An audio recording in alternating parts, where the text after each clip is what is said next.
This is your college football week 8 recap with Guys at the Bar Talking Sports. What? Are you doing season 2 of that stupid show?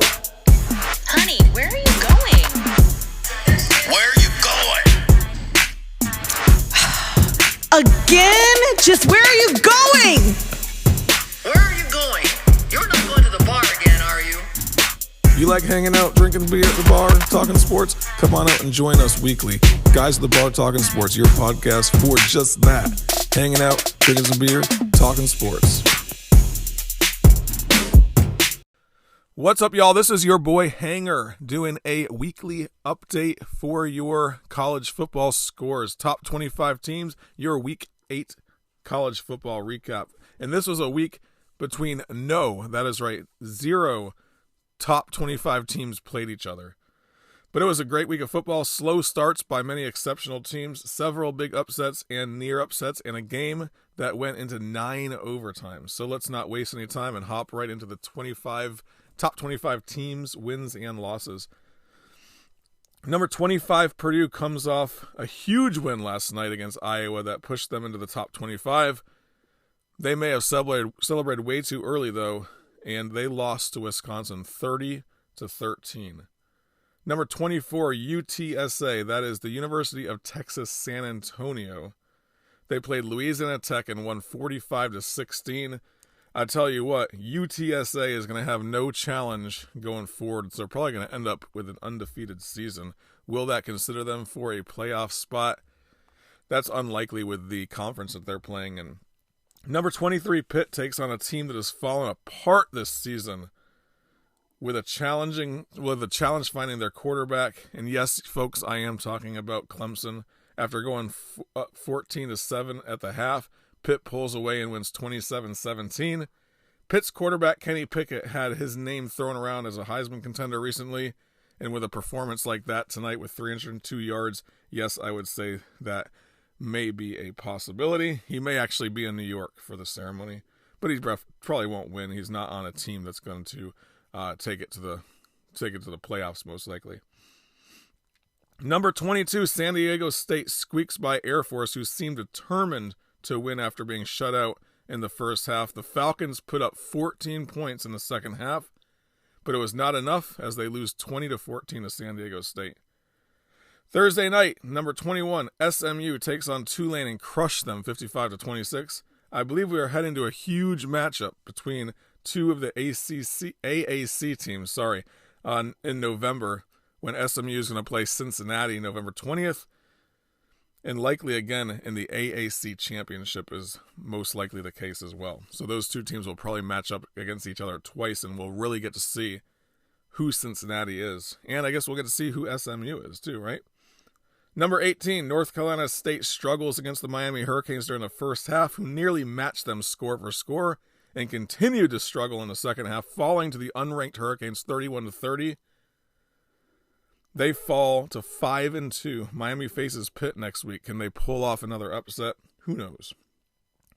Number 17, Texas A&M embarrassed their SEC permanent opponent, South Carolina, playing with newly found confidence since they beat Alabama 2 weeks ago. Jimbo Fisher's teams racked up 31 points in the first half and shut down the confused Carolina offense and won the game 44-14. Texas A&M is off next week, but they have to face Auburn and then Ole Miss in their next 2 games after that. In the most offensively exciting game of the week, number 16, Wake Forest and Army went blow for blow in a game that scored 126 points, y'all. Wake Forest walks with the win. They won 70-56. Quarterback Sam Hartman threw for a remarkable 458 yards and 5 touchdowns. That is sick numbers for a college football game. On Wednesday night, Coastal Carolina goes up to the mountains of Boone, North Carolina, to take on their first loss of the season. That's right, huge upset by App State, and they lose. Coastal Carolina loses 30-27. Last second field goal. I think it was like a 12-yard field goal attempt. It might have been 22 yards or something like that. It was a really short field goal. App State wins. People rush the field. Absolutely insane for those people up there in Boone. Huge win for them. One of their marquee wins of the decade, I'm sure. Number 13, Notre Dame had a solid performance against the USC Trojans, winning 31-16. They are now 6-1. But I don't think anyone's going to consider them to be a playoff contender. They are so inconsistent. They're having a hard time winning the games that they do win. And to lose to Cincinnati, I don't know that that's going to happen for them. Number 12, Ole Miss hosted LSU, who came into this game after much controversy this week with Coach O, who agreed to leave the team after this season. This sideshow may have sidetracked their offense and defense because Matt Corral led the Rebels to their 6th win, 31-17. Ole Miss has a huge game next week against number 19 Auburn, who has been playing solid football the last few weeks. Lane Kiffin definitely has turned the Ole Miss Rebels around and have made them a contender in the West. But there's a lot of talent in the West, so I don't know just how far he's going to take it this season. But he's definitely able to recruit like pretty amazing talent over there. In what appeared to be UCLA's game, after scoring 14 unanswered points in the first quarter, number 10 Oregon was able to come within 3 points by halftime, and then fought hard in the second half to win 34-31 and go 6-1. The Ducks host Colorado next week. Number 8, Oklahoma State came into this week as an underdog to the unranked Iowa State Cyclones, and the Cyclones showed us why as they fought hard and won 24-21. Somehow Vegas always seems to get this stuff right, man, because Vegas said around 3 points, and it was around 3 points. Number 7, Penn State doesn't believe in losing without a fight, and they put up one hell of a defensive show against an unranked and determined Illinois team who stood up on defense and was like with the best of them, I would say. After 9, yes, you heard it right, 9 overtimes, finally the Illini are able to wrap up the Nittany Lions and win 20-18 in a huge Big Ten upset. Penn State faces Ohio State next week at the Shoe. They may have gotten ahead of themselves this week, I can tell you that. Michigan Wolverines are now 7-0 this week after giving Northwestern a solid beatdown, 33-7. But they don't have an easy road ahead with Michigan State next week and Penn State and Ohio State in November. Is this Michigan's season? Jim Harbaugh has one hell of a team this season, so I'm not sure what's going to happen, but there's no doubt in my mind right now that this is a team that can win it all in the Big Ten. Number 5, Ohio State was trying to prove something this week, that they are better than all 4 teams ahead of them in the polls as they routed Indiana. First half, 44-7, and Ohio State shuts out Indiana in the second half, winning 54-7. C.J. Stroud had 266 yards and 4 touchdowns, 539 total yards of offense for Ohio State, who arguably have the best offense in college football right now. Ohio State does have to face Penn State next week. Alabama hosts a much improved Tennessee, classic hard-hitting matchup for these old rivals. Tennessee seemed like they'd stayed in this game for about the first 3 quarters, but with Bryce Young at the helm for Alabama, they started to turn it on, putting up 28 points in the fourth quarter. Alabama wins 52-24, and Bryce Young is still looking like a Heisman favorite with 371 yards this game. Alabama has an easy road ahead to the Iron Bowl. They do have to face Arkansas, though, who's consistent in the beginning of the season, but not so consistent lately. But they do play Auburn in Auburn, and that'll be a tough game for the Iron Bowl for sure, depending upon how Auburn looks for the rest of the season. But right now, they are looking phenomenal, so this could be a excellent matchup between these two teams.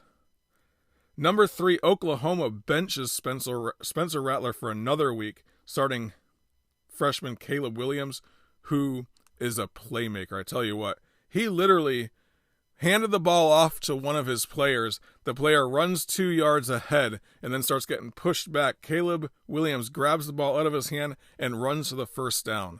Like, that is a playmaker right there. But you know what? They're playing a 1-2 1-4 Kansas team at the time. I mean, they might have been 1-5 yesterday. They did win 35-23, and they struggled against Kansas. So I don't know how big of a win that is, but I did see Caleb Williams just putting it out there, putting it all on the line. That guy definitely is a playmaker. But they are back to their old struggles, I could tell you that. Number 2, Cincinnati may have showed some kinks in their armor against Navy. Navy, that's right. I think they were 1-5 going into this game. That was a challenging game for Cincinnati. Cincinnati typically scores very easily, but the midshipmen's defense stood strong much of the game, holding Cincinnati to 27 points. But they still lost 27-20. So Cincinnati, I don't know that they're going to remain number 2 in the weekly AP poll. We shall see. And will they get very much love from the playoff committee once they start putting these playoff numbers out there as well? Who knows? But they definitely showed some kinks in their armor. Number 1, Georgia did not play this week. They will be playing the Florida Gators in the world's largest cocktail party down in Jacksonville, Florida, next week. And as you guys know, I'm a Florida fan, so hopefully that goes my way, but I won't put any of my own commentary into that game. Georgia definitely has the strongest defense I've ever seen in college football. Probably the best defense I've ever seen, so it's going to be a very big challenge. But that is your Week 8 college football review. Thank you very much for joining us at Guys at the Bar Talking Sports. Come back on Tuesday morning. I'm going to go ahead and put together a NFL recap for Week 7 of the NFL. And also on Thursdays when we do our live show at MJ's Bar and Grill. Tune in to that as well. That is my favorite part of the week, when we get to talk sports at the bar and drink some beers. Some of us drink some whiskey, but we'll see how that goes. So I appreciate you joining us, though, and come on back on Tuesday for more Guys at the Bar Talking Sports.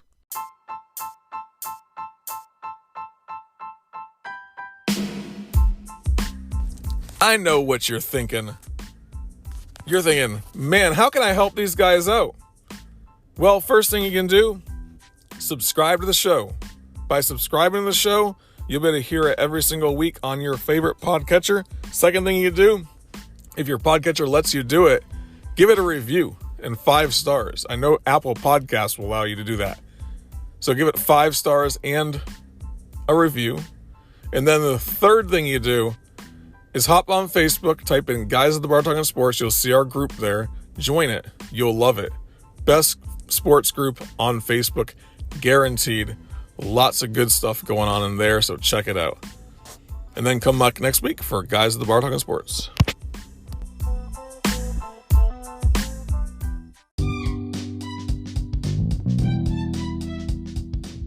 It's your boy Hanger looking for a beer.